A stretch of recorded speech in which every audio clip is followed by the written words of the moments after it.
င်္ဂလာပါ PTM ကြိုဆိုပါရစေဒီနေ့မှာတော့ထိတ်တန့်ကြေးစားကြီးတယောက်ရဲ့နှလုံးသားကိုခိုးယူသွားခဲ့တဲ့ကြားဖြန့်တွေကိုလိုက်လံနေနေရင်အခိုးခံလိုက်ရတဲ့နှလုံးသားကိုဘယ်လိုပြန်ရှာဖွေမလဲဆိုတာတူတူရှုစာကြည့်ရမှာပါအစီအစဉ်လမစားတဲ့ခင်မှာတော့80တင်ဆက်ဖို့တက်ခွန်အားဖြစ်စေဖို့တယောက်ကိုလိုက်တစ်ချက်မန်နေဂျာလောင်ရေးပေးခဲ့ကြဖို့တောင်းဆိုချင်ပါတယ်ပြီးရင်တော့စီစဉ်လေးကိုစတင်လိုက်ကြရအောင်ပါခင်ဗျာ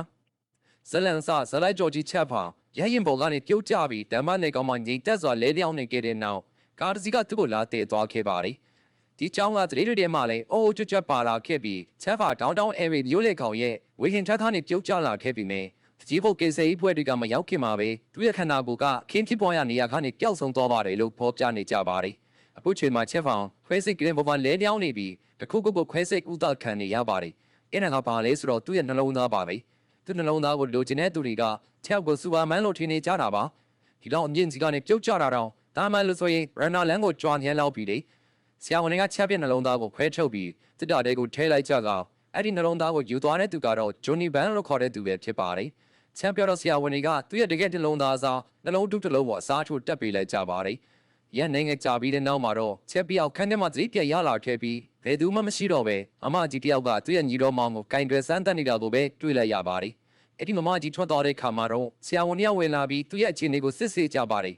်ချက်ပြခြင်းဘတ်တွေကနှလုံးတုဟာအမြဲတမ်းပတိအားသွင်းပေးဖို့လိုအပ်နေပါတယ်သူကိုဖန်ခိုင်းထားတဲ့သူတွေကချက်ပြရိုးကွားအင်္ဂါကိုပါထပ်ပြီးလိုချင်နေကြပါသေးတယ်အားလုံးလဲဆိုတော့တော်တော်လေးတာမာထွားချိုင်းလိုက်မယ်လို့ထင်နေကြလို့ပါပဲချက်ပြသတိအပြည့်ဝရလာတာနဲ့ဆရာဝန်ရဲ့ရိုးကွားအင်္ဂါကိုလှမ်းပြီးညှစ်ပစ်လိုက်လို့ဆရာဝန်နှစ်ယောက်စလုံးသတိလေးမေ့မျောသွားကြပါတယ်သူကခေပြသမျှကိုအုံနောက်ထဲမှာပြန်ပြီးစဉ်းစားနေပါတယ်အာဒီမီယာကိုဘယ်လိုရောက်လာတာလဲမာဒီဖြစ်သွားတာလဲဆိုပြီးတော့ပေါ့ချက်ပါဘတ်တီနဲ့ကျိုးရချိတ်ထားတဲ့သူ့ရဲ့ရေဘက်ကိုစမ်းကြည့်လိုက်တဲ့ခါမှာတော့အချင်းတွေကိုချက်ချင်းသဘောပေါက်သွားပါတယ်ဒါပေမဲ့လည်းသူကတော့အေးဆေးပါပဲအနည်းဆုံးတော့ပတိပန်အသက်ရှင်နေသေးတာပဲမဟုတ်လားသူကခန်းထဲကနေလမ်းလျှောက်ထွက်လာခဲ့ပြီးဒီနေရာကချိုင်းနာတောင်းတဲ့နေဖြစ်ဖို့ပြပါတယ်ဘေးကမှာလည်းသူ့လိုပဲခွဲစိတ်ကုသခံနေရတဲ့သူတယောက်ကိုတွေ့လိုက်ရပါတယ်ချက်ပါဝစ်စားတွေကိုခိုးဝဲပြီးအဆောင်အောင်ပြင်ဘက်ကိုထွက်လာခဲ့ပြီးမြဲနှလုံးတူရဲ့ဘက်တီကစပြီးအားနေလာပါပြီဒီနေ့လေးအားသွေးစရာရှာမဖြစ်မယ်မဟုတ်ရင်တော့လမ်းဘေးမှာဖွေးသေးဝတ်တီတရားတော့မှတေးချပါပြီချက်ဖာသူရဲ့တဲတော်ချစ်သူလေး AC ကိုဖုန်းခေါ်ဖို့ကြိုးစားပြီးမြင်ဖုန်းကတ်ထဲမှာပိုက်ဆံမရှိတာကြောင့်တော်တော်လေးစိတ်တူသွားပြီးဖုန်းကိုလွှင့်ပစ်လိုက်ပါတယ်အဲ့ဒီချိန်မှာပဲလူတယောက်ကတနက်နဲ့လာချိန်ပြီးဘယ်လိုလဲဗီလန်ပြောင်းနေတာလားလို့မေးလိုက်ပါတယ်ချက်ကမဟုတ်ပါဘူးလို့ပြောပြီးစက္ကန့်ပိုင်းတွင်းမှာသူမျက်နှာကိုထိုးချလိုက်လို့ဖိုင်လူကချက်ချင်းသတိလက်သွားခဲ့ပါတယ်အနဂါနေရတရက်တလက်ရသွားခဲ့တာပေါ့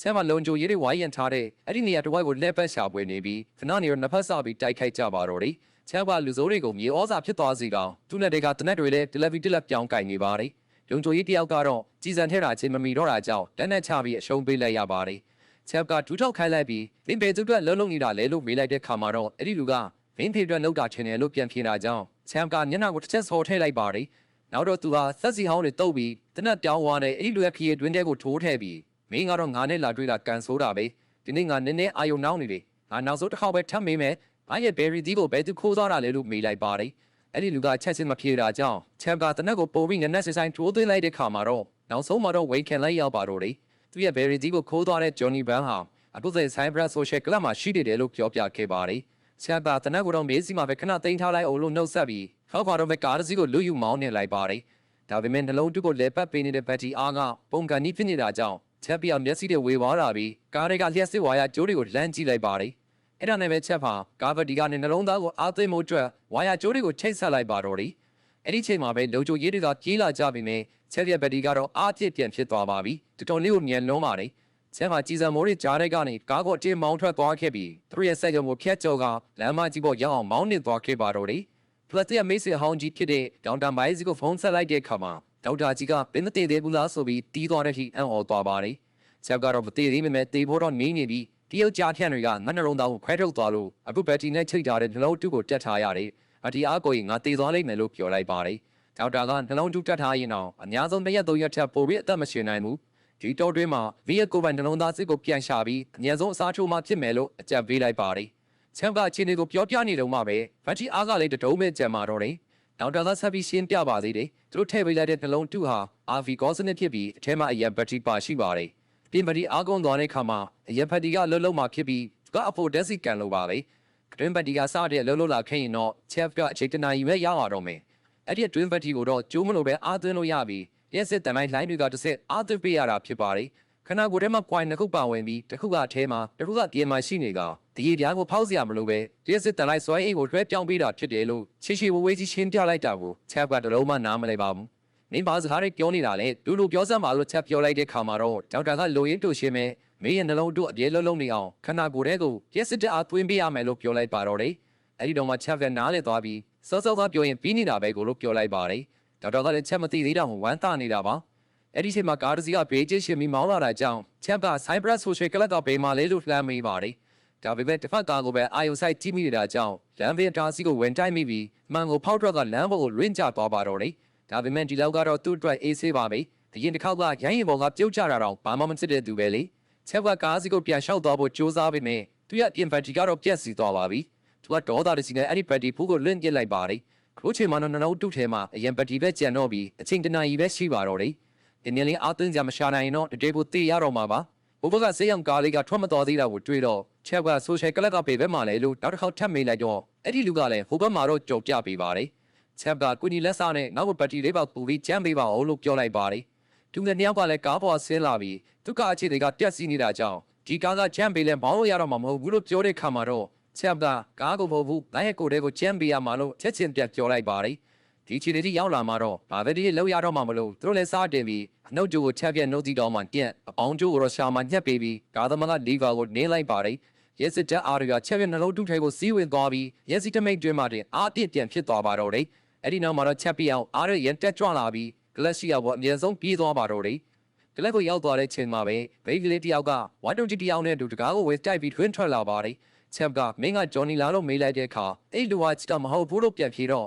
ချက်လည်းမဟုတ်ရဲ့ဆိုရဲကွာဆိုပြီးညနာကိုလက်သီးနဲ့တစ်ချက်ဆော်ထဲလိုက်ပါတယ်။သူကကလတ်ထဲကိုဝယ်သွားပြီးတနေ့လုံးကိုမွေးနှောင်းဖြက်စီပြလိုက်တာကြောင့်ဘိန်းကလေးတွေလည်းလန့်ပြီးထွက်ပြေးကြပါတယ်။ဒါပေမဲ့ကန်ဆိုတာကဂျိုနီဘန်ကနှလုံးသားထည့်ထားတဲ့တစ်တောက်ကိုကင်ပြီးကလတ်နောက်ပေါက်ကနေထွက်ပြေးသွားခဲ့ပါပြီ။အပြင်ကမမကြီးရဲ့နာမည်ကတော့ရီယာလို့ခေါ်ပြီးသူမကလည်းသူမကိုတောထုတ်ခဲ့တဲ့လူဝါကြီးရဲ့ညီတော်မောင်ကိုတစ်ချက်ပိတ်ကန်ပြီးတုံ့ပြန်လိုက်ပါတယ်။အဲ့ဒီချိန်မှာပဲလူငယ်နှစ်ယောက်ဆိုင်ကင်းနဲ့ရောက်ရှိလာကြပါတယ်။ချမ်ကဂျွန်နီကိုတီလာလို့မေးတဲ့အခါတစ်ဖက်လူကမင်းကတေးချင်လို့လားလို့ပြန်អော်ပါတယ်။ရီယာကချားဖြတ်ပြီးသူကောင်းကောင်းမေးနေတာကိုမဖြစ်ရင်ဗင်းတို့ဖြင်ကျဲသွားမယ်နော်လို့အော်ပြောလိုက်ပါတယ်။အဲ့ဒီခါမှာသူတို့တွေကတယောက်ကတနတ်ထုတ်ဖို့ပြင်ပြီးမြဲဘာမှမလုပ်ရသေးခင်မှာပဲချက်ကလက်တီနဲ့ဆော်ထဲလိုက်တာကြောင့်သူတို့တွေနှုတ်ဆုတ်သွားကြရပါတယ်။ရီယာတကောလေးသဘောကျသွားပြီးချက်ပြကြောဖို့ကိုခုန်ချက်ကမောင်ဘဲကူပဲတော်သူလိုက်လာခဲ့မယ်လို့ပြောပါတော့တယ်။ဒါပေမဲ့ချက်ကတော့တော်တော်လေးစိတ်ရှုံနေပြီးရှောင်ထွက်ဖို့လုပ်တဲ့ချိန်မှာရီယာကဂျွန်နီဗန်ပေမှာရှိတယ်ဆိုတာကိုသူမသိတယ်လို့ပြောလိုက်ပါတယ်။ချက်ပြချီလန်ကိုချက်ချရက်လိုက်ပြီးအခုမှပဲအသုံးဝင်လာတော့တယ်လို့တွေးလိုက်ပါတယ်။ရီယာကနောက်ကိုပါခေါ်သွားရင်ဂျွန်နီစုကိုလိုက်ပို့ပေးမယ်လို့ပြောပြီးမြဲချက်ကသူ့ဘယ်မှာလဲလို့ပဲမေးလိုက်တဲ့အခါမှာသူမကလက်ညှိုးထိုးပြလိုက်ပါတယ်။အင်းနာကတော့နောက်ထပ်ကလပ်တစ်ခုပဲဖြစ်ပါတယ်။အဲ့ဒီချိန်မှာပဲဂျွန်နီဗန်တယောက်ကတော့ချီကိုလို့ခေါ်တဲ့လူတယောက်ရဲ့ရိုက်နှက်ခြင်းကိုခံနေရပါတယ်။သူကချက်ကိုလိုက်ရှာနေတဲ့တခြားဂိုင်းဝဲတယောက်ဖြစ်ပြီးချက်ဘယ်မှာလဲလို့မေးပြီးမြဲဂျွန်နီကချက်ဟာသူတို့ခိုင်းရဲ့သားကောင်ဖြစ်တယ်လို့ပြန်ပြောပါတယ်။ချီကိုကလည်းတင်ကန်းစာပေးတဲ့အနေနဲ့ဂျွန်နီရဲ့တကယ်ချင်းကိုတတ်ပြစ်လိုက်တာကြောင့်နောက်ဆုံးမှာတော့ဂျွန်နီတယောက်ပြောပြလိုက်ရပါတော့တယ်။တစ်ဖက်မှာတော့ချက်ဟာကတ်တဲ့ကိုရောက်လာခဲ့ပြီးအဲ့ဒီမှာမိန်းကလေးတယောက်ကစင်မမကားကြချိုးပြရင်းနဲ့အင်ဂျီကိုချွတ်ပစ်လိုက်ရမှာချက်ပြလေဘေးမော့ကျလာပါတယ်။အဲ့ဒီမှာတကယ်အော်စရာဖြစ်သွားရတာကတော့အဲ့ဒီမိန်းကလေးကသူ့ရဲ့ချစ်သူလေးအိတ်ဖြစ်နေလို့ပါပဲ။သူဒီမှာဘာလာလုပ်နေတာလဲဆိုပြီးချက်ပြအောင်အောင်ပင်တက်သွားရပါတယ်။ဤကတော့အလုံးကိုဆွဲဆောင်မှုရှိတဲ့ပုံစံနဲ့ကပြနေတာဖြစ်ပြီးတကယ်တော့သူမကချက်သေးသွားပြီလို့ထင်နေခဲ့တာပါ။ကလတ်တွေကယောက်ျားတွေကသူတို့ကိုမျက်တောင်မခတ်စပင်းကြည့်နေကြပြီးလက်ဟန်ချီရန်ပြကအနာကိုခေါ်နေကြပါတယ်။ချက်ပြဆက်ပြီးတီးခန့်တဲ့ဇမရှိတော့တာကြောင့်အဲ့ဒီတွေရဲ့ခေါင်းကိုဖမ်းဆွဲဆောင်ပစ်လိုက်ပါတော့တယ်။ဤလေသူမရဲ့ချစ်သူကိုတွေးလိုက်ရတဲ့အတွက်အတော်လေးကို surprise ဖြစ်သွားပါတယ်။အဲ့ဒီချိန်မှာပဲဤရဲ့ရီစားတစ်ဖြစ်တဲ့ Randy ကဝင်တာပြီးမင်းကဘာခေါ်ရလို့မေးတော့ချက်ကလည်းမင်းကရောညာခေါ်ရလို့ပြန်မေးပါတယ်။ Randy ကဒီကောင်မလေးကငါရဲ့ချစ်သူပဲလို့ပြန်ပြောတော့ဤကရှင်သေးသွားပြီလို့ကျွန်မထင်နေတာလို့ပြောနေတော့မှာပဲချက်ပြရင်ပတ်တွေကနှလုံးတုတန်ကကျေလောင်စွာထွက်ပေါ်လာပါတယ်။ Randy ကသူ့ကိုထွက်သွားစမ်းလို့မိတ်ပြီးတဲ့ခါမှာချက်ပါ Randy ကိုဆွဲယူဝေးရန်ကဂျူနီဗန်ရှိတဲ့ခန်းထဲဒီတွင်ထွက်တော့ပြစ်ပေါက်လိုက်ပါတယ်။ပြီးတော့ချက်ပါသူရဲ့အိတ်ကိုဆွဲဖက်ပြီးဖုံးမွေးပေးလိုက်ရမှာဒီကဲနမအိတ်ကလည်းသူ့ကိုချစ်နေစေပဲဖြစ်ပါတယ်။ဒါပေမဲ့အဲ့ဒီချိန်မှာပဲရီယာကချားပြက်ဝင်လာပြီးချက်ပါသူမရဲ့လင်ကြီးဖြစ်တယ်လို့ပြောလိုက်တာကြောင့်ဤပြောင်ဒီမိမကဘာလဲဆိုပြီးကြောင်ဟသွားပါတယ်။ချက်ပါဒီအမကြီးကအနှလုံးသားကိုရှာပေးဖို့ပူညီတဲ့သူပါလို့ရှင်းပြပြီးရီယာကိုမောင်းထုတ်လိုက်ကဤပြက်လက်ကိုဆွဲပြီးဒီနေရာကနေထွက်သွားဖို့ပြင်ပါတယ်။ဒါပေမဲ့ရီယာအရှော့မပြီးသေးချက်ပါသူမရဲ့လင်ကြီးဖြစ်တယ်လို့ပြောပြီးဤပြက်နဲ့နောက်ကိုလက်တင်းနဲ့တစ်ချက်ဝင်ထိုးပါတယ်။ဒါပေမဲ့ဤပြက်လည်းအရှော့ပေးမဲ့သူမဟုတ်တာကြောင့်ဘီယာဘရင်းနဲ့ရီယာရဲ့ကောင်းကိုပြန်ရိုက်ပစ်လိုက်ပါတယ်။ဒါပေမဲ့ပွဲကမပြီးသေးပါဘူး။ အဲ့ဒီချိန်မှာပဲချီကိုတို့ဖွဲ့ထွက်လာခဲ့ပြီးချီကိုကသူတပည့်တွေကိုချက်ပေါ်အရှင်ဖမ်းဖို့မိတ်ပေးလိုက်ပါတယ်ချက်ကလည်းချစ်သူကောင်မလေးကိုမုန်းခိုင်းလိုက်ပြီးတနက်နဲ့စားတင်ပြစ်ခတ်ပါတော့တယ်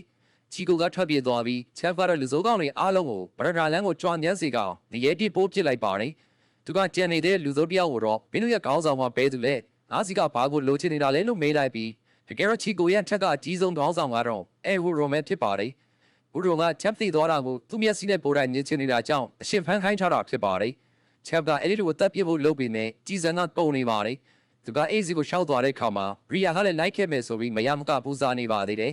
ဒါမဲ့ဆိုလမ်းမပေါ်ရောက်တဲ့ခါမှာတော့ရဲတွေရောက်လာပြီးသူတို့ဖမ်းဖို့လုပ်ပါတယ်ချက်လည်းဖွင့်ငောင်းကိုစောင်းပြီးရဲသားတယောက်ရဲ့မျက်နှာကိုထိုးချလိုက်ပါတယ်ဒါပေမဲ့အဲ့ဒီချိန်မှာပဲရန်ဖတ်တီကလည်းပုံစံကြီးဖြစ်သွားတာကြောင့်ချက်ပြောက်အားရင်ကုန်ခန်းသွားပြီးရဲတွေကသူ့ကိုဝိုင်းဝန်းရိုက်တက်ကြပါတော့တယ်ဤကောင်ဝင်တားပြီးမဲ့သူကလည်းဖမ်းဆီးပြီးရဲကားထဲမှာထည့်ပစ်လိုက်ပါတယ်ရဲတယောက်ကချက်ကိုလျှက်စစ်တုံးနဲ့တိုးလိုက်တဲ့ခါမှာတော့အေးဒါကသူ့အတွက်အားသင်ပေးလိုက်တာမှမသိခဲ့ကြပါဘူးချက်ပါဒုတိယကျင်းအားရပြန်တက်လာပြီး Ghost Rider လိုမျိုးပြန်ထလာပါတော့တယ်ရဲတွေအားလုံးချက်ပြစ်စီဘွားအောင်ပြပြဝတ်သွားရပြီးရဲမင်းလေးတယောက်တည်းကိုသာညှာတာပြီးခြံထားခဲ့ပါတယ်သူကအိပ်ရုပ်ကဲထုတ်ပြီးကားပေါ်တင်လိုက်ရမှာကားထဲမှာတခြားမိန်းကြီးတယောက်လည်းပါလာပါတယ်တိကချက်ကိုအားလုံးဖုန်းရှော့တော့မဆက်တာလေ၃လလုံးဘယ်တွေပြောင်းနေတာလဲလို့မေးပါတယ်ချက်ကတော့ဒါရိုင်းရင်ဘောကပြုတ်ကျသွားတာအကြောင်းဆုံးပြောရရင်ရှည်လိုက်မဲလို့ပဲဖြေလိုက်ပါတယ်အဲ့ဒီနာငါစပင်းဒီမလေးကလည်းအိကိုမနာတန်ဖတ်နန်းနေပါတယ်ချက်ဖာနဲ့စစ်တုပ်ကိုယူပြီးသူ့ဘသူအားပြန်သွင်းလိုက်ပါတယ်ပြီးရင်တော့သူဟာသူ့နှလုံးသားရှိနေတဲ့ဂျွန်နီကိုရှာရမှာပါအဲ့ဒီချိန်မှာဒေတာတဲ့ရဲစကန်ကလည်းရေးမစ်စီကတရေရရချင်းချက်ကိုလိုက်လက်ဖမ်းဆီးဖို့စ조사ကြပါတယ်စပင်းဒီမလေးကဂျွန်နီဘယ်မှာရှိလဲဆိုတာကိုသိပြီးသူကအမြဲတမ်းရင်းပွဲမှာရှိနေကြတာပါချက်ကဖုန်းသုံးချင်တာကြောင့်ဤဘဖုန်းရှိတာတော့မေးတော့ဖုန်းကတကယ်ကိုထူးထူးခြားခြားနေရဖြစ်တဲ့ဟော်ဒကင်ကြားမှာဖွက်ထားတာဖြစ်ပါတယ်ချက်မှာဒရာစီကိုညဖုန်းခေါ်လိုက်ပြီးအပြင်ဘက်ထရီပြက်စီသွားလို့အခုနှလုံးတုတဲ့ကရဘက်ထရီကိုပဲသုံးနေရတယ်ချိန်ကလည်းတနိုင်ကြော်သွားပြီလို့ပြောပြလိုက်ပါတယ်ဒေါက်တာကတော့ချက်မသိသေးတာကိုအရန်အောင်သွားပြီးနှလုံးတုကကျိုးမဲ့အာသစ်စစ်မလို့ရက်စစ်တဲ့အားနဲ့နေရှိတဲ့ဘဲရမစိုးခန္ဓာကိုယ်တွေကိုသွေးမြအသက်ဆက်ထားလိုက်အောင်နှလုံးစစ်ကိုရတာနဲ့ငါ့စစ်မြဲလာခဲ့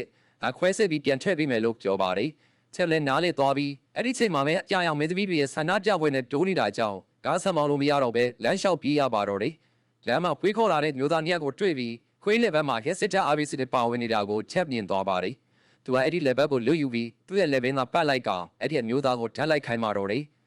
လူသားလည်းကြောင်သွားနေမယ်ခိုင်းတဲ့အတိုင်းလှုပ်ပေးလိုက်တော့ရက်စစ်တဲ့အားကတိတ်မများပေမဲ့လေချက်ပြတော့အသက်ဆက်ဖို့လုံလောက်သွားပါတယ်ချက်ပါညင်ပွဲစီကိုပြေးသွားခဲ့ပြီးနေရဲတွေကလိုက်မိသွားလို့အဖမ်းခံရနို့ဒီပါဖြစ်သွားစင်မှာပဲသူ့ရဲ့တငယ်ချင်းကီလိုနဲ့တူတဲ့လူတယောက်နဲ့တွေ့လိုက်ရပါတယ်တစ်ဖက်လူကသူ့အဆိုင်ကပေါ်တင်ခေါ်သွားပြီးချက်ကတော့ကီလိုတည်သွားပြီးလို့ထင်ထားတာပါဒါပေမဲ့သူကကီလိုမဟုတ်ပါဘူးဗီနပ်စ်လို့ခေါ်တဲ့ကီလိုရဲ့အဖွာညီဖြစ်နေပါတယ်သူစီမှာဝိုင်းယူပြန်ယောဂရှိပြီးပြောလို့မဆုံးခင်မှာပဲဗီနပ်တယောက်တုံတက်သွားလို့ဆိုင်တဲပါလဲကျသွားပါတယ်သူပြန်စင်တည်သွားတော့သူကသူ့အကိုအတွက်ကလဲစာချချင်တယ်လို့ပြောပေမဲ့ချက်ကမလိုတော့ဘူးငါကိုရှင်းပြလိုက်ပြီလို့ပြောပါတယ်အဲ့ဒီခါမှာဗီနပ်ကနှုတ်ဆက်ပြီးထွက်သွားဖို့ပြင်မိမဲ့ချက်ကတေးချပြန်စဉ်းစားကြည့်တဲ့အခါနောက်ထပ်တယောက်ကြံသေးတယ်ဆိုတော့တတိယပေါ်ပါတယ်အင်တာကတော့ဒီကိစ္စတွေအားလုံးရဲ့နောက်ွယ်ကဟူရိုပဲဖြစ်ပါတယ်အဲ့ဒီချိန်မှာပဲချက်ရက်ဗက်ဒီအားကထပ်ပြီးကုန်ကန်ကြီးဖြစ်လာပြန်တာကြောင့်ရင်းပွဲစီကိုညံသွားရတော့မယ်ဆိုတော့ဗီနပ်ကအဲ့ဒါကရှိမှနေမယ်လေလို့ပြောလိုက်ပါတယ်ဆက်ကဖုန်းနဲ့ဒေါ်ရာစီကိုထပ်ဆက်ပြီးငါအားကုန်တော့မယ်တကယ်ကိုသတိလစ်တော့မလို့ပြောတဲ့အခါမှာဒေါက်တာကပို့တိုင်းမှုအားကိုသုံးပါအခြားလူတွေနဲ့ခန္ဓာကိုယ်ချစ်ပို့တိုင်းရင်တည်ငြိမ်ရက်စစ်ဖြစ်ပေါ်ပြီးအားသင်လို့ရတယ်လို့ကြံပေးပါတယ်ချက်ခါတဲ့ရွေးချယ်စရာမရှိပဲသားကောင်ကိုလိုက်ရှာပွဲကြည့်တော့ခြေစတာနဲ့တိုးပြီးသူ့လက်မောင်းကိုတွားပြီးပုတ်ပါတော့တယ်ဘိုးခြေစတာလည်းဘေးယူနေတာလားဆိုပြီးကြောင်သွားသလိုချက်ကလည်းမင်းကိုဟိုရင်းဟွာစိတ်နဲ့လာပုတ်တာမဟုတ်ပါဘူးလို့ပြန်អော်ပြီးနောက်ထပ်သားကောင်ကိုဆက်ရှာပါတယ်နောက်ဆုံးတော့ဘွားကိုတယောက်ကိုတွေ့သွားပြီးစိတ်တွေကနေဒေါက်တာကိုချိန်စေးရင်းနဲ့ဘယ်တစ်လောက်ရတော့မယ်ဆိုပြီးဘွားကိုလည်းသွားပုတ်ပါတော့တယ်ဘွားကိုသွားပုတ်တဲ့အခါမှာဘွားကလည်းကြောင်ဟန်းသွားပြီးအောင်ဟဲ့ပူညီတောင်းတာကြောင့်လုံချိုရင်းနဲ့ရောက်လာကြပါတယ်ဤလည်းချိန်ပြီးရောက်လာပြီးချက်ဖာမိုးတွေလိုပါဆိုပြီးပူညီဖြစ်ရှင်းကစိုက်ခေါ်သွားခဲ့ပါတယ်ဤကရှစ်တယောက်စိတ်တွေမိလာပြန်ပြီးလာလို့မေးတဲ့အခါမှာချက်ကမဟုတ်တဲ့ကြောင်နဲ့အခုချိန်ကပုတ်တိုင်ပေးဖို့လိုအပ်ကြောင်ပြောလိုက်ပါတယ်ဤကလည်းချက်ချင်းသဘောပေါက်သွားပြီးချက်ရဖို့ကိုတက်ခွလိုက်ကအဲ့ဒီနောက်တော့ညောက်ပါတယ်ဆက်လို့ကြသလဲဆိုတာတော့မပြောတော့ပါဘူးဒီလိုနဲ့အားရပြေးသွားတဲ့အခါမှာတော့ချက်ဖာဂျွန်နီကိုထမ်းမြင်လိုက်ရပြီးချက်ချင်းပြေးလိုက်ပါတော့တယ်ဗီနပ်စ်ရဲ့နားမရှိနေတာမလို့သူ့ကိုဝိုင်းဖမ်းကြပေမဲ့ဂျွန်နီကတော့ထွက်ပြေးလွတ်မြောက်သွားပြန်ပါတယ်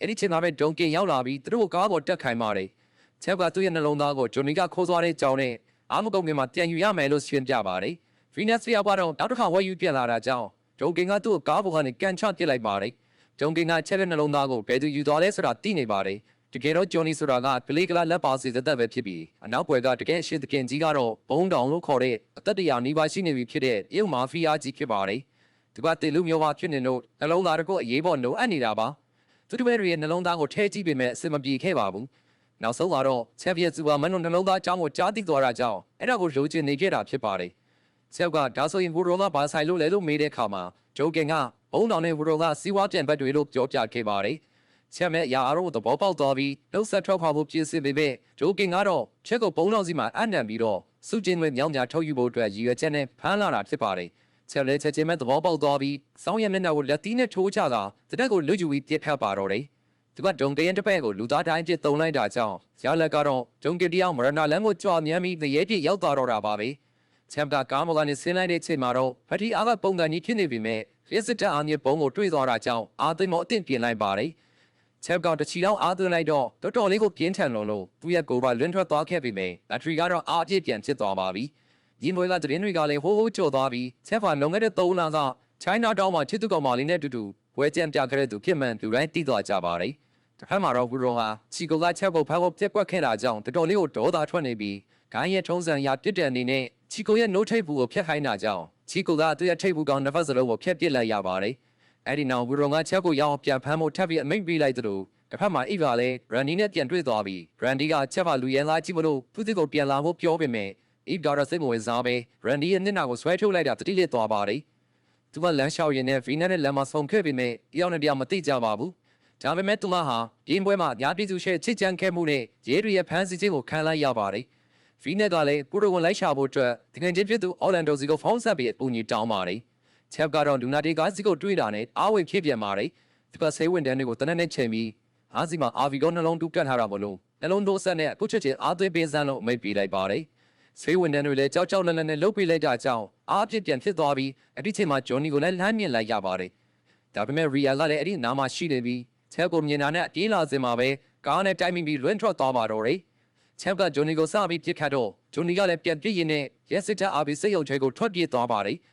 ဂျွန်နီကချက်ပေါ်အလစ်ကန်ခိုင်းလိုက်တဲ့အခါချက်ရဲ့ကြောကရက်စစ်တပ်အာမြေကျိုးတွေနဲ့သွားညှိမိသွားပါတယ်။ဂျွန်နီကတော့ချက်ပြောင်မြေဩဇာဖြစ်သွားပြီလို့ထင်နေပေမဲ့တကယ်တော့ဒါဟာသူ့အတွက်အားသစ်ဆက်ကြီးဖြစ်နေမှမသိခဲ့ပါဘူး။အဲ့ဒီနောက်မှာတော့ချက်ဟာဂျွန်နီရဲ့မျက်နှာကိုဒရဇက်ကြီးဆွဲထိုးလိုက်တာကြောင့်3 limited ဖြစ်သွားပါတယ်။သူကတစ်တောင်ကိုယူလိုက်ပေမဲ့ရုပ်ဝက်ကုတ်ကိုခံနာတာဖြစ်ပြီးဂျွန်နီကဖွင့်မပေးပါဘူး။ချက်ကတစ်တောင်နဲ့သူ့ရင်ဘက်ကိုအတင်းထုပစ်လိုက်မှဂျွန်နီလည်းကြောက်ပြီးဖွင့်ပေးလိုက်ပါတယ်။ဒါပေမဲ့လည်းအရောစရာကောင်းတာကတော့အဲ့ဒီတစ်တောင်ထဲမှာချက်ရဲ့နှလုံးသားမရှိတော့ပါဘူး။ချက်ကဒေါက်တာစီကိုဖုန်းဆက်ပြောပြတဲ့အခါဒေါက်တာကသူ့ရဲ့တပည့်ကိုလှုပ်ပြီးစုံစမ်းခိုင်းတာပြီးလို့အားလုံးကိုတိထားပြီးသားဖြစ်နေပါတယ်။တကယ်တော့ပုံတောင်ဟာချက်ရဲ့နှလုံးသားကိုသူ့ကိုယ်ထဲမှာခွဲစိတ်ပြီးထည့်လာတာ3ပတ်တောင်ရှိနေပါသည်။ဒါပေမဲ့ဒေါက်တာကအသားညင်ညုံနဲ့ဆွဲဆောင်မှုရှိတဲ့ချောကလက်မလေးတယောက်ကိုလှုပ်ပြီးဖြည့်ရှင်းခိုင်းတာပါတယ်။ချက်ကတော့သူ့ဟန်နဲ့ပဲဖြည့်ရှင်းဖို့ဆုံးဖြတ်လိုက်ပါတယ်။သူကဂျွန်နီကိုအဲ့ဒီလူအိုကြီးကပေမလဲလို့တနက်ပုံစံနဲ့လက်အပြပြီးမေးတဲ့ခါမှာတော့တနက်ကြီးစံကတကယ်ထွက်လာတာကြောင့်ချက်ပြောင်းငါတကယ်ပဲစူပါဟီးရိုးစားအားတွေရသွားတာဆိုပြီးကြောင်သွားပါတယ်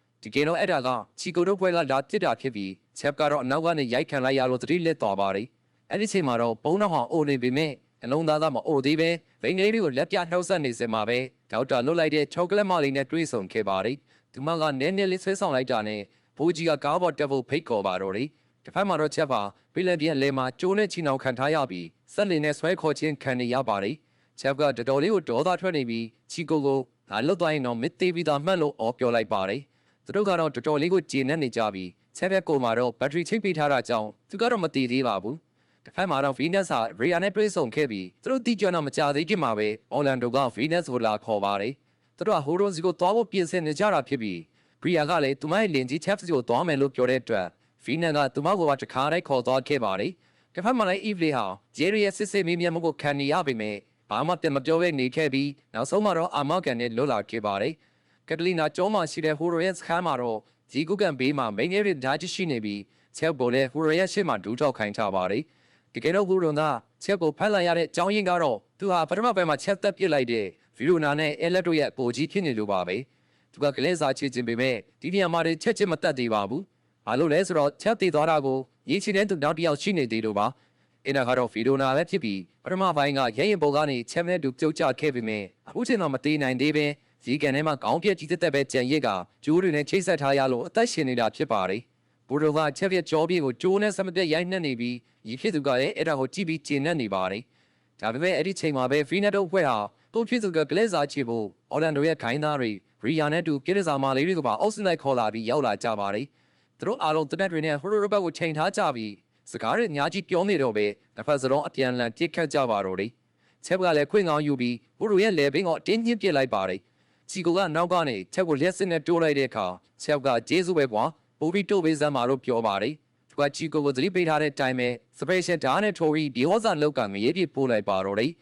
ဖီနက်ကလည်းဘူရိုကိုပြစ်ခတ်ဖို့ကြိုးစားပြီးနဲ့လုံခြုံရေးတွေကကာကွယ်ပေးထားပါတယ်ဖီနက်ကတော့ရိုစကီရဲ့စကေးတွေသုံးပြီးတိုက်ခိုက်ရေးဆွဲရဲ့ကြတော်လေးကောင်းမွန်စွာနဲ့ယူဆိုးနှစ်ယောက်စလုံးကိုတင်နှင်းပစ်လိုက်ပါတယ်အဲ့ဒီချိန်မှာပဲချောကလက်မလီကလည်းဘုံတောင်ကြီးကိုဒေါက်တာရဲ့ပွဲစိတ်ခံတဲ့အထိလက်စာခေါ်ဆောင်လာခဲ့ပြီးဆရာဝန်ကဘိုးကြီးကိုဆေးချိုးလိုက်ကချက်ပြနှလုံးသားကိုအသင့်ပြင်ထားပေးပါတယ်ကျုံးပေါ်မှာတော့ရီယာကလည်းမနာရန်တက်ပြစ်နေပြီးချက်ပါဗီဒိုနာရဲ့ကောင်းပြက်ကြီးကိုဆွဲမလိုက်ပါတယ်ဗီဒိုနာကရေလိုနေတယ်လို့ပြောတာကြောင့်ချက်ကသူ့ပါဇက်တဲ့ဒရေထွေးထည့်လိုက်ပြီးဝါယာကျိုးတွေကိုဆွဲပြုတ်ကဘုံလုံးကန်တို့ကတ်ပစ်လိုက်တော့ကောင်းပြက်ကြီးကရေကူးကန်ထဲကိုကျသွားပါတော့တယ်ဘိုရိုကတာကိုပြင်သွားပြီးတနက်နေ့ချိန်ကရှောက်လာပြီးမြဲအဲ့ဒီချိန်မှာချက်ပြစွမ်းရည်တွေကပုံကန်ကြီးဖြစ်နေလို့မျက်စိတွေပြလာပါတယ်ဘိုရိုကပြစ်ချဖို့ပြင်တဲ့ချိန်မှာပဲဗီနက်စ်ကဝင်တားလိုက်ပြီးနေအောင်စရိုလက်ပလာနဲ့တိုက်ခိုက်ကြပါတယ်ချက်ကတော့အပေါ်ကလက်စစ်တက်တန်ကိုလမ်းကြည့်လိုက်ပြီးဒေးကွေလုံးနဲ့စလိုဘိုစင်ချီလန်တွေနဲ့လမ်းလျှောက်ကဓာတ်တိုင်ပေါ်ကိုတက်သွားပါတော့တယ်ဒီပဝင်းချင်းမှာနှစ်ဖက်စလုံးပြင်းပြင်းထန်ထန်တိုက်ခိုက်နေကြပြီးချက်ကဓာတ်တိုင်ပေါ်ကိုတက်တာတဲ့နှစ်ဖက်ကိုဖျက်ပြီးလက်စစ်ကြိုးတွေကိုကင်လိုက်ပါတော့တယ်သူကတန်းလိုက်ပြီးတော့အောက်ကိုလွှဲစင်ကျလာချိန်မှာဗီနက်ကတော့ဘိုရိုမရှုံးလို့မလို့ဖြစ်နေပြီးအသက်ခံရနုနီပါဖြစ်နေတဲ့ချိန်မှာပဲချက်ပါတဘောတော့မီတောက်တွေနဲ့တူပေါ်လာခဲ့ပြီးဘိုရိုရဲ့မျက်နှာကိုထိုးချလိုက်ပါတော့တယ်အဲ့ဒီနောက်မှာတော့ချက်ပါမီတောက်တွေကြားထဲကနေဘိုရိုရဲ့မျက်နှာကိုလက်သီးနဲ့ဆက်မပြတ်ဆော်ပစ်နေပြီးသူညီဖြစ်သူရဲ့ဘေးနားမှာတူတူသေးဆုံးနိုင်ဖို့ဂျေကူကန်နဲ့ကိုပြစ်ချလိုက်ပါတော့တယ်ရီယာကချက်ကိုနှုတ်ဆက်ပြီးမြဲဆွဲကတော့မျက်စိတွေဝေဝါးနေခဲ့ပြီးသူမကိုသူ့ရဲ့ချစ်သူနဲ့အိမ်ဘလို့ထင်မှတ်ကပြေးဖတ်ပါတယ်ရီယာကချက်ပြက်ကိုမှမီးတွေတောင်းနေလို့ညေးနေတယ်မမီတော့ပါဘူးချက်ကသူမကိုဆွဲဖက်လိုက်ပါပြီပြင်ပလောကမှာဘာတွေဖြစ်နေလဲဆိုတော့စိတ်မဝင်စားပဲချက်ပြက်စိတ်ကူးထဲမှာတော့သူကအိတ်ကိုပွေးဖက်ပြီးချစ်ပိမှန်ထဲမှာနန်းရှိုင်းနေတာဖြစ်ပါတယ်ဓာတ်တွေမှာတော့ရီယာတယောက်ပြီးပါပူပြီးအော်ဟစ်နေရပြီးချက်ကတော့ကင်မရာကိုရက်ကြည့်ကလက်ကလေးထောင်ပြလိုက်ပါတော့တယ်ဒါပေမဲ့ဇက်ကမပြီးသေးပါဘူးအဲ့ဒီနောက်မှာတော့ဒေါက်တာကချက်ပြက်ရင်ဘတ်တဲကိုသူ့နှလုံးသားအစ်စ်ကိုပြန်ပြီးခွဲစိတ်ထည့်ပေးလိုက်ပြီးအိတ်ကလည်းဘေးနားကနေစိုးရင်ကြီးနဲ့ကြီးရှုနေပါတယ်နောက်ဆုံးမှာတော့ခွဲစိတ်မှုကလည်းအောင်မြင်သွားခဲ့ပြီးချက်ဖာမျက်လုံးပွင့်လာပြီးကင်မရာကိုကြီးလိုက်ခဲ့ဖမ်းမှာပဲရုပ်စစ်ဇလန်လေးကတော့ဒီနေရာမှာပဲပြီးဆုံးသွားခဲ့ပါတော့တယ်ဒီရုပ်ရှင်ကို IMDb မှာ6.1မှတ်ပေးထားပြီးကျင်းချီဒီမှာတော့ဝေဘိန်းသမားတွေက63ရာခိုင်နှုန်းနဲ့ပြည်သက်တို့စီကနေ49ရာခိုင်နှုန်းရရှိထားပါတယ်ဒီရုပ်ရှင်ကိုပရမန်ဟာရဲ့ director နှစ်ယောက်ဖြစ်တဲ့ဟာနီဗေဒီနဲ့ Ryan Taylor တို့ကပဲပိုပြီးဇက်စိတ်တစ်ရိုက်ကူးထားတာဖြစ်ပြီး Hollywood ရဲ့အကျန်းဆုံးမင်းသားကြီး Jason Statham ကဒေတွင်းတွေကနေပြန်နိုးထလာတဲ့ပြတ်သမားချစ်ဖြစ်တဲ့ကာဝေးတရုပ်ဆောင်ထားပါတယ်ပထမကားပြီးကောင်းကင်ရံကနေဒီဂျီမိုကိုပြုတ်ကျသွားခဲ့တဲ့ချီဖာအသက်မသေးခဲ့ပဲတရုတ်မာဖီးယားဂိုင်းတွေရဲ့ဖမ်းဆီးခြင်းကိုခံလိုက်ရပါတယ်ဆေးရုံတစ်ခုထဲမှာတရုတ်လူမိုက်တွေကသူ့ရဲ့အစွမ်းထက်လာတဲ့နှလုံးစစ်ကိုခိုးယူထုံနှုတ်လိုက်ပြီးဂိုင်းချုပ်ကြီးပိုးနောင်ကိုတက်ဆင်ပေးဖို့ယူဆောင်သွားကြကချီးပြရင်ဘတ်ထဲမှာတော့ဘက်ထရီနဲ့မောင်းနေရတဲ့ရက်စင်နှလုံးတူတကုတ်ကိုခိတ္တတက်ဆင်ပေးလိုက်ပါတယ်ချီးနိုးလာတဲ့ချိန်မှာတော့သူ့ရဲ့နှလုံးတူကဘက်ထရီကုန်ကန်နီးဖြစ်နေတာကိုသိလိုက်ရတဲ့အတွက်ခနာကိုယ်ထဲကိုရက်စစ်တက်အားတွေဆက်မပြတ်ဝေရောက်နေစေဖို့ကားဘက်ထရီနဲ့ကိုယ်တိုင်တက်လိုက်ခိုင်းတာရက်စစ်တက်ကန်တွေကိုလက်နဲ့ကင်တာလမ်းဘေးကနေစစ်တပ်ကိုရိုက်ခွဲပြီးအားသွင်းတာတွေကိုလှုပ်ဆောင်ရင်းတစ်ဖက်ကလည်းသူ့ရဲ့နှလုံးစစ်ကိုပြက်လဲရရှိဖို့တဲ့ကျန်သူတွေကိုကလဲစားချေဖို့ဒေါ်အိဇရစ်မျိုးနဲ့လိုက်ရှာရဖို့ကိုပြတွေ့ရမှာပါဒီရုပ်ရှင်မှာဂျေဆန်စထရီတာမှာစကမိုင်းညနားလို့မရတဲ့အပြေးရောသေးဆောင်မှုကိုပြသနိုင်ခဲ့တယ်လို့သူ့ရဲ့ခန္ဓာကိုကြန့်ခိုင်မှုနဲ့ရုံးကန်ရတဲ့အရှိစွဲရည်ကိုလည်းအစွမ်းကုန်ထုတ်ပြသွားခဲ့ပါတယ်သူ့ရဲ့ချီကအစတာအလိုက်ညံပြန်ကြီးဖို့တက်သွားပြီးဘိုးအားတောင်းကြည့်ရှိတဲ့လက်စစ်တက်ကြိုကိုကင်ကအားသွင်းတဲ့ခံနဲ့ရီမွေးတွေကလူအုပ်ကြီးကြတဲ့သူ့ရဲ့ချစ်သူအိမ်နဲ့အတူဒီငြိမ်တဲ့စစ်ထောင်လောက်တဲ့ခန်းမျိုးတွေဟာပရိသတ်တွေကိုကြီးမောစေခဲ့ပါတယ်။ထရတာရဲ့ဆန်းတစ်လာတဲ့လက်ကင်ကင်မရာရိုက်ချက်တွေနဲ့ဗီဒီယိုဂိမ်းတစ်ခုလိုမြန်ဆန်များပြလာတဲ့ပြီးပြတ်မှုတွေကလည်းဇက်ကာကိုပိုပြီးသွေးဆူစေခဲ့ပါတယ်။ဝိပိသမားများစုကရုပ်ရှင်ကာရောဆက်ဆန်ရိုက်ချက်တွေဆန်းပြတဲ့ဟာတာအလွဲတွေနဲ့ရိုင်းဆိုင်တဲ့ကြမ်းတမ်းမှုကိုပေါင်းဆက်တင်ဆက်သွားပုံကိုအထူးပဲကြီးကျူးခဲ့ကြပါတယ်။အကောင်26ခုနှစ်ရဲ့မြင်နဲ့ပြတ်ကြည့်မယ်ဆိုရင်တော့ဒီရုပ်ရှင်ဂျေဆန်စရီတမ်ရဲ့ကျန်တန်းဆုံးနဲ့အယူသွဆုံးအရှင်ကားစီးမှာထိတ်ဆုံးကပါဝင်နေမှာပါ။ရုပ်ရိုင်းဒီရုပ်ရှင်ဟာဘယ်လောက်ပဲမဖြစ်နိုင်တဲ့ခြေတွေနဲ့ရင်ဆိုင်နေရပါစေ။ကိုယ့်ရဲ့ရှင်တန်လိုစိတ်နဲ့ခိုင်မာတဲ့ဇွဲရှိရင်ဘယ်လိုတားဆီးမျိုးကိုမစုံဒီကြပါဖောက်ထွက်တွန်းလှန်နိုင်ကြောင်းကိုပုံပေါ်တင်ဆက်ထားတဲ့ကန်တွေလက်ရတစ်ခုပဲ